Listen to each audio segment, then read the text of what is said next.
Suicide Squad Kill the Justice League is releasing on the 2nd of February, but what do you have to look forward to?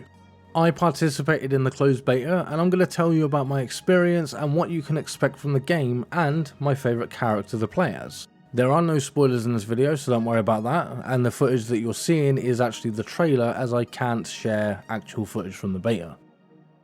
Each character has their own playstyle, so you can always switch characters to get a fresh feel for the game. Apart from having their own weapons and locomotion, certain characters are better suited for either melee or ranged, but they can be used as both. And to clarify, by locomotion I mean faster travelling. All characters can obviously run and jump. Captain Boomerang is a moody Australian with an attitude. He brings the comedy, a boomerang and a shotgun, as well as a sniper rifle into the mix. For locomotion, Captain Boomerang has the ability to use his Speed Force Boomerang to teleport across the battlefield. I found that it was better for ranged combat as you were able to quickly create distance and shoot enemies from a distance with your sniper rifle, and you can also blast them from up close and personal with your shotgun. I found he's a very versatile character to play as, and he is quite easy to play as well.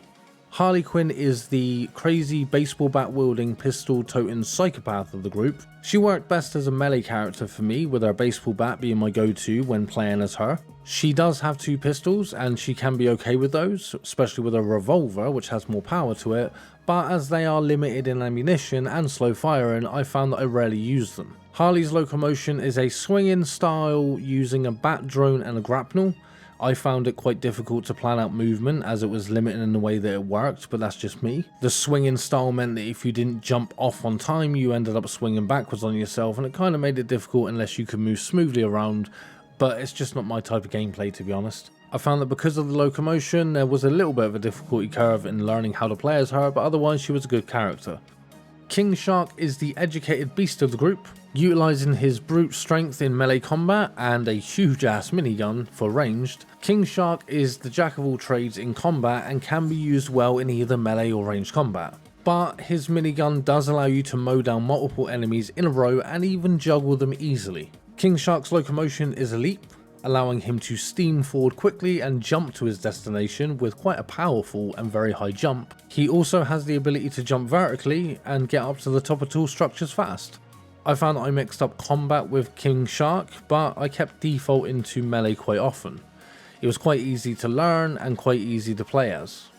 And last but not least, we have Deadshot, who is a wise-ass mercenary that brings an assault rifle and a sniper rifle to the game. This gives you the ability to pick off enemies from a distance with your sniper rifle, also stick to kind of range combat with your assault rifle, or use his wrist gauntlet gun things in melee combat in order to fight enemies and kind of shoot them while you punch them. For locomotion, a jetpack.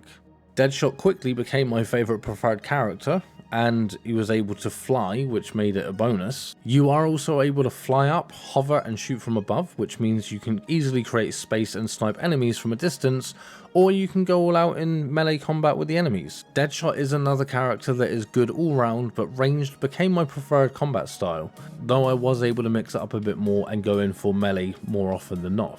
The game is a story-based game with an open world city to explore. Missions unlock as you progress, with some missions being out in the open world and some of them take you inside for a more linear mission.